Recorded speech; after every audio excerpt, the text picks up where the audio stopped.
myself that we will be back in such places as Latin America and Southeast Asia again. And I certainly hope that the commanders at that time, especially the Pentagon Building and now the rest of things, will realize that what I say is the truth. Things have got to be kept moving, and you've got to have at least half of your command continually on patrol. If I had been in the position of authority, half of the men would leave by on patrol for a week or several weeks duration. When they return, within an hour after they return, the other half of the command would leave, get underway. And by that time, by that system, you would accomplish 10 times as much as we have accomplished in the past. Chesty Puller. Boy, it's hard to say something original that hasn't been said about the ultimate Marine of all times. 5 Navy crosses, worked his way up Lieutenant General. Probably would have kept fighting all the way through Nam if they would have let him. His development of guerrilla warfare tactics in Haiti, or heading down patrol units in Nicaragua to the Guadalcanal of World War II, and up even the frozen Cho Reservoir in Korea. He was salty, he was in your face, but he would die for his men without a thought. Chesty was known to have some pretty good quotes. He had a sharp wit and a great sense of humor. When handed a flamethrower, he asking, "Where the hell do you put the bayonet on this thing?" Or, "We're surrounded?" Well, that simplifies our problem. To this very day, Marines say, "Good night, Chesty, wherever you are." Let's dig into the greatest Marine of all time's life. Lewis Burwell Puller was born June 26, 1898, West Point, Virginia. Later on, he would go by a name, Chesty. He came from a family of immigrants of English descent. Since he was a boy, he always used to enjoy hearing all the stories of the Civil War, Robert E. Lee, Stonewall Jackson. In 1916, when Mexico was at the border war with the United States, Chesty wanted to go fight in the battle. Unfortunately, he was underage and his mother wouldn't consent for him to enlist in the United States military. The following year, he would enlist in the Virginia Military Academy. However, World War I kicked off. He dropped out and wanted to go where the guns were at. He was inspired by the tough Marines in the Battle of the Bellewood and enlisted in the United States Marine Corps.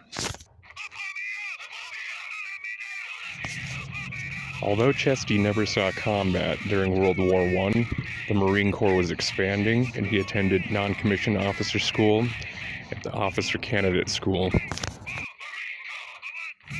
Chesty had graduated on June 26, 1919 in Quantico, Virginia as a second lieutenant. He was assigned to a reserve unit. They had reduced the size down to 1,100 and lowered his rank to corporal. The reserve enlisted was lowered to 27,400, and everybody was left on inactive duty 10 days after the war had ended. Corporal Puller received orders to Gendemar to Haiti as a second lieutenant. Chesty was finally going to cut his teeth on some action that he'd been craving since enlistment. During the United States occupation of Haiti, Corporal Puller received orders to serve in the Gendarmerie de Haiti as a lieutenant seeing action in Haiti. While the United States was working under a treaty with Haiti, he participated in over 40 engagements during the ensuing 5 years against the Caco rebels and attempted to regain his commission as an officer twice. In 1922, he served as an adjutant to Major Alexander Van Griff, who was the future commandant of the United States Marine Corps. He had received orders to deliver supplies to the Mirabels and Le Chacobas. These two small towns were located in a region where there was significant presence of Caco guerrillas under the command of Benoit Batreville. It was a high-ranking insurgent leader. Puller's supply party consisted of 25 mounted Haitian gendarmes along with the pack animals. Puller kept his force moving rapidly to avoid risking an ambush or night attack by the Caco.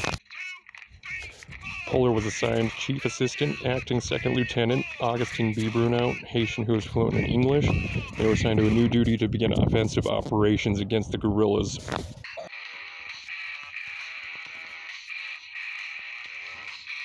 In October of 1919, Polar went on a patrol with Bruna and a mixed force of 15 American Marines and gendarmes. Would stay out 10 days, at which time another group would relieve them.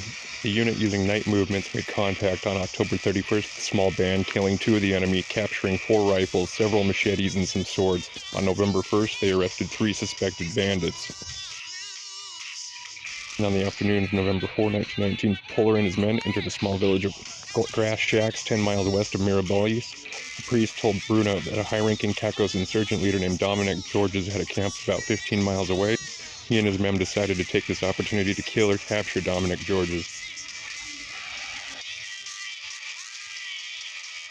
Despite heavy rain, Polar took a small patrol of Marines and gendarme out immediately. Polar scouted ahead of time in a small column during the night when they came upon the remains of a bonfire indicating a bandit guard post. The sentry would not see them clearly as it was very dark and his bonfire had been out by the rain. Bruno replied in a Haitian accent, "Cacos," at which point guards let them know. Polar were to infiltrate the camp, came upon a clearing with many huts and lean-tos. Polar and John Luce took firing positions on the ground after Polar sent Bruno to gather the rest of the patrol unit, but waited for the main attack instead of firing. Caco challenged the 2 prone figures so that Polar had to shoot the Cacos, starting the battle. The Marines and gendarme rushed forward with an estimated 200 Cacos scattered. Polar and Jean Louis firing as fast as they could, fleeing figures. After the government forces had possession of the camp, they found 1 dead Caco. Polar's patrol took 27 rifles, swords, machetes, and several dozen gamecocks. Among the booty was George's personal rifle, identified by his initials on the stock. Polar and his patrol spent the night at the camp and then withdrew to safety base at Mirabilis. Rebellion collapsed together when a Marine patrol killed Bottreville on May 19, 1920. A month later, the last significant Caco leader surrendered. More patrols by the gendarmes and American Marines in the following year killed a further 85 Cacos. Later on September 1920, Herman H. Hannekin penetrated the Caco camp in disguise, arresting 5 chiefs while killing another. And by June 21st, a government military commander declared the country to be completely tranquil. Polar returned stateside and was finally recommissioned as a 2nd lieutenant on March 6, 1924.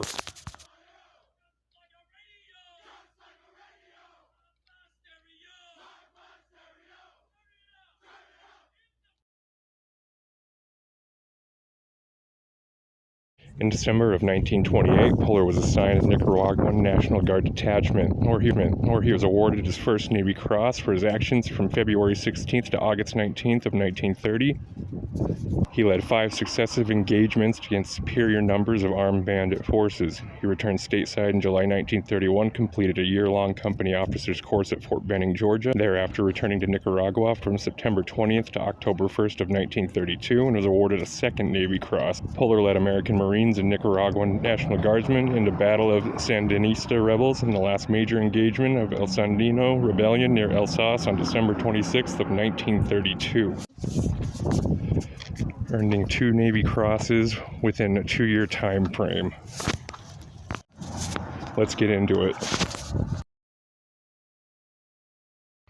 After Polar inherited command of the Nicaraguan Guardia Nacional, called Company M, he was prepared to conduct operations against the Sandinista rebels, immediately departed on a patrol. Polar moved eastward for a 5-day sweep, but soon received orders to head northeast. The patrol moved by day and camped each night in the village. In the afternoon of June 4th, the company was at San Antonio, cooking a steer in preparation for trek to an uninhabited area around Mount Calandi.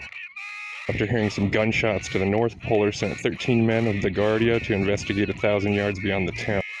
Guardia encountered 6 rebels who may have been Sandinistas, and a firefight occurred. Guardia killed 1 rebel while the other 5 fled. The rebel bandit was armed with a Springfield rifle and Colt revolver. On June 6th, the patrol moved forward to the village of Los Cedros when it encountered an equally surprised force of Sandinista who were on top of a bush-covered hill that sloped about 175 yards down to the trail. Sandinistas opened fire on the patrol, and the patrol returned fire without hesitation. Polar dashed up the rise while yelling, "Charge!" Polar's men joined the attack, fired their weapons while charging the enemy. Polar and his Guardia were able to avoid being hit by small arms, firing crude improvised grenades thrown by the rebels.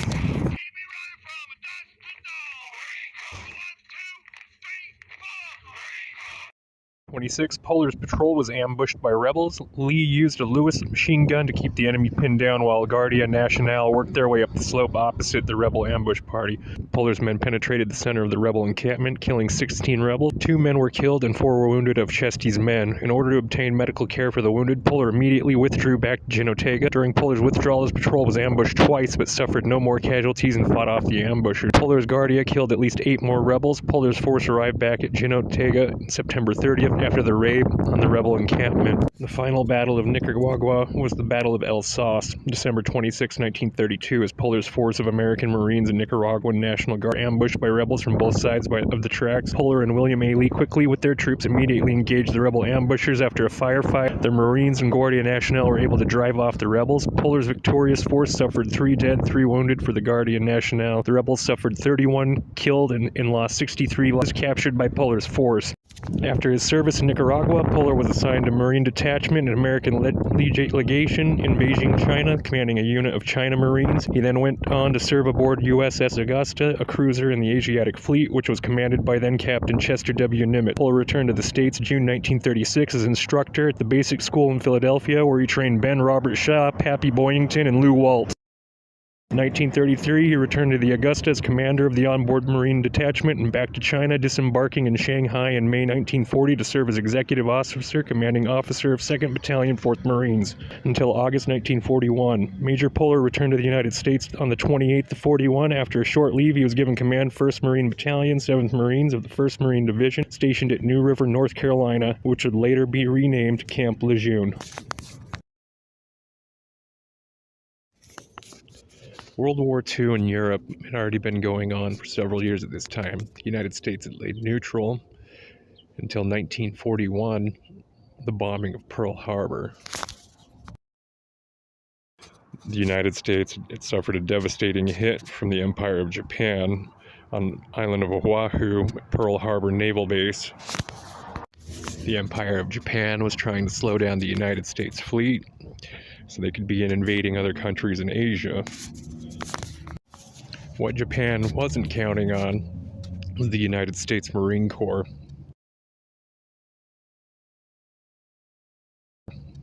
You could bet your ass Chesty Polar wanted to be right in it.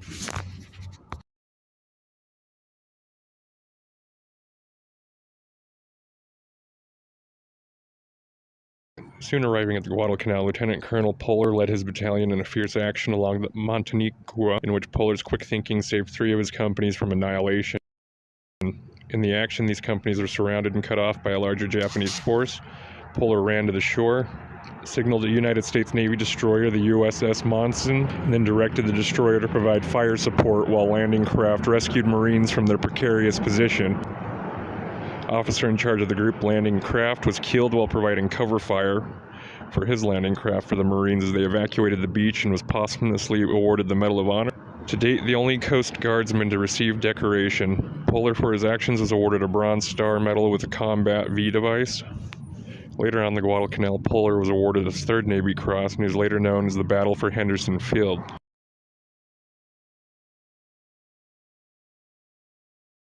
Guadalcanal, Polar was awarded his 3rd Navy Cross, and he was later known as the Battle for Henderson Field. Polar commanded 1st Battalion, 7th Marines, one of 2 American infantry units, defending the airfield against a regiment-strength Japanese force. 3rd Battalion of the U.S. Army's 164th Infantry Regiment fought alongside the Marines in a firefight on the night of October 24th.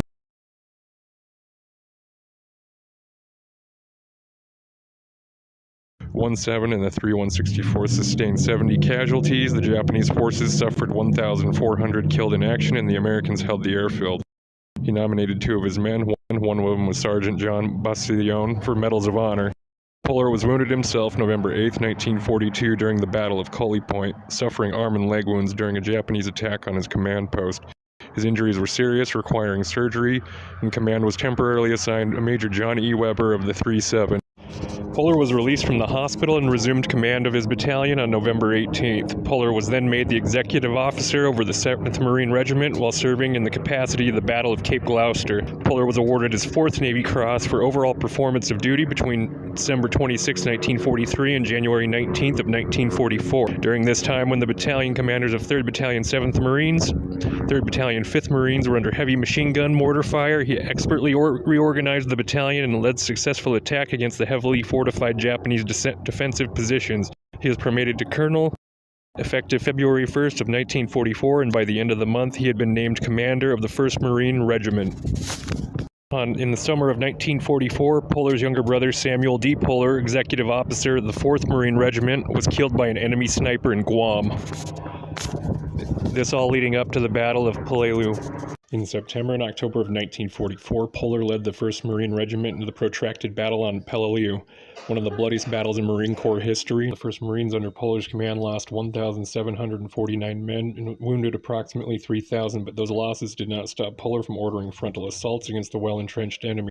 He would come under significant criticism for not asking for reinforcements when both he and his regiment were at point of exhaustion, and when the Corps Commander, General Roy Geiger, visited Puller's command post, he found Puller shirtless with a corncob pipe in his mouth and a badly swollen leg.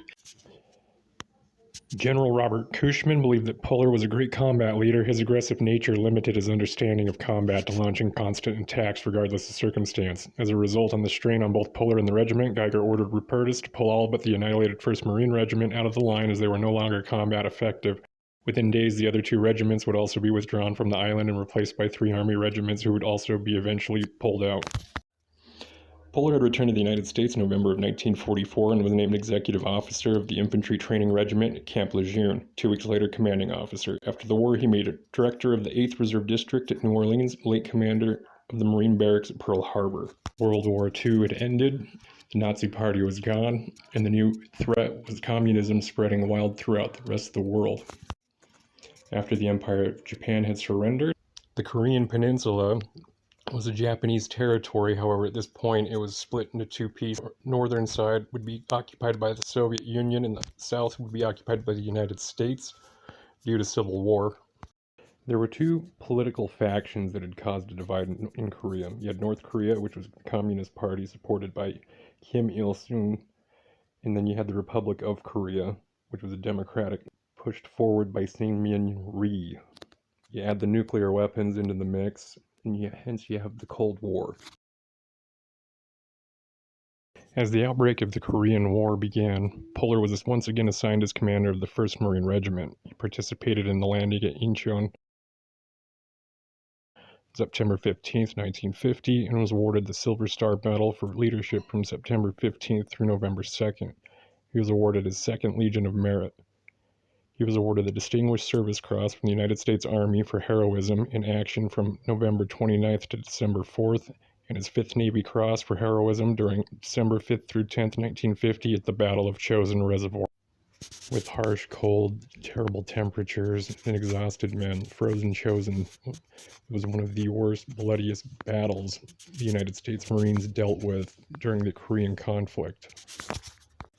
During that skirmish, there were multiple men receiving medals of honor for their heroic, valorous actions. Let's get into it. Before we get into the Chosin Reservoir battle, let's learn about the enemy here. So with Korea, you had People's Volunteer Army. Officially, it was the Chinese People Volunteers. They were an expeditionary force deployed by the People's Republic of China during the Korean War. The PVA was separately constituted in order to prevent an official war with the United States. The PVA entered Korea on October 19th of 1950 and completely withdrew of October 1958. The major battle that took place between Chesty Puller and the 1st Division Marines and the People's Republic of China, or People's Volunteer Army, 9th Corps, frozen Chosin, in the northeastern part of North Korea. The Chinese force surprised the U.S. X-Corps, commanded by General Edward Elman, in the Chosin Reservoir area. It was a 17-long, brutal day of fighting in freezing cold weather. By November 24th, 1950, Chesty Puller and the 1st Division Marines had occupied the east side, Singhuni and the Yurami on the west side of the reservoir. Republic of Korean forces were marching towards the southern end of the reservoir when they were stopped by Chinese soldiers and militants. What they didn't know is that the People's Volunteer Army, China, had deployed 120,000 soldiers. Chesty's Marines were stretched thin from east to west, and with approximately 30,000 UN plus the Marines against the 120,000 of the Chinese Volunteer Army, they were outnumbered. They had lured them in through the south up to the reservoir where they would enclose and surround United Nations troops. Being a Marine and doing what Marines do, they work with what they have. Chesty said, well, we're surrounded. That simplifies our problem. At least we know where to find them. Colonel Polar drove off the repeated fanatical enemy attacks upon his regimental defense sector and supply points, and although the area was frequently covered by grazing machine gun fire and intense artillery and mortar fire, he coolly moved along his troops to ensure the correct tactical employment, reinforced the lines as the situation demanded, and successfully defended the perimeter. The Marines and Chesty fought hard, keeping open the main supply routes for the movement of the division. During the attack from Koto-ri to Hongnam, he expertly utilized his regiment in the division's rear guard, repelling 2 fierce enemy assaults, which would severely threaten the security of the unit, and personally supervised the care and prompt evacuation of all casualties. By his unflagging determination, he served to inspire men with his heroic efforts in defense of their positions and assured the safety of much valuable equipment which would otherwise have been lost to the enemy.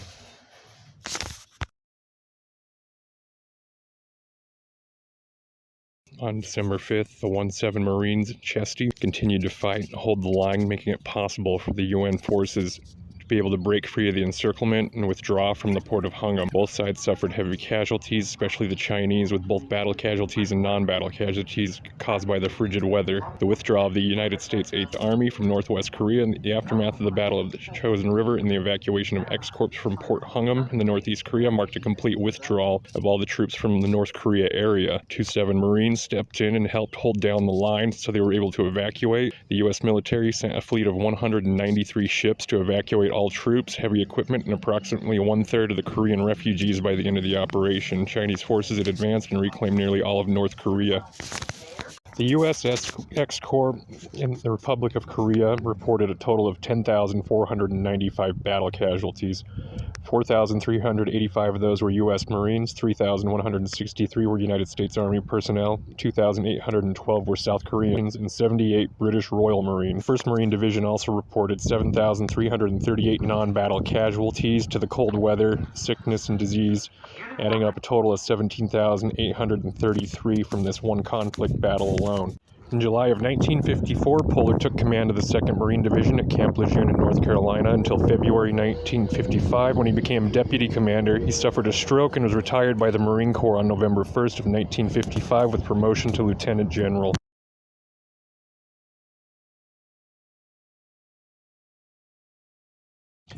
Polar had received the 2nd highest U.S. military award 6 times, one of only 2 people so honored, 5 Navy Crosses and 1 U.S. Army Distinguished Service Cross. He's the 2nd of 2 U.S. servicemen after U.S. Navy submarine commander Roy Milton Davenport to ever receive 5 Navy Crosses. Polar was also a lifelong Freemason. He was made a Master Mason at Hiram Lodge, number 57 in Virginia. Following his retirement, he lived in Saluda, Virginia, where he was later buried after his death on October of 1971 at the Christ Church Cemetery next to his wife. Polar remains a well-known figure in the United States Marine Corps, with tales of experiencing being constantly recounted among U.S. Marines. His nickname was related to the way his barrel chest stood out due to his aggressive stance, with legends claiming that a steel plate had been inserted by surgeons to treat a battle wound, and handwritten addition to typed November 22, 1954, letter to Major Frank C. Shepard. Polar wrote, "I agree with you 100%. I'd done a little soldiering myself previous to Guadalcanal and had been called a lot of names, but why Chesty?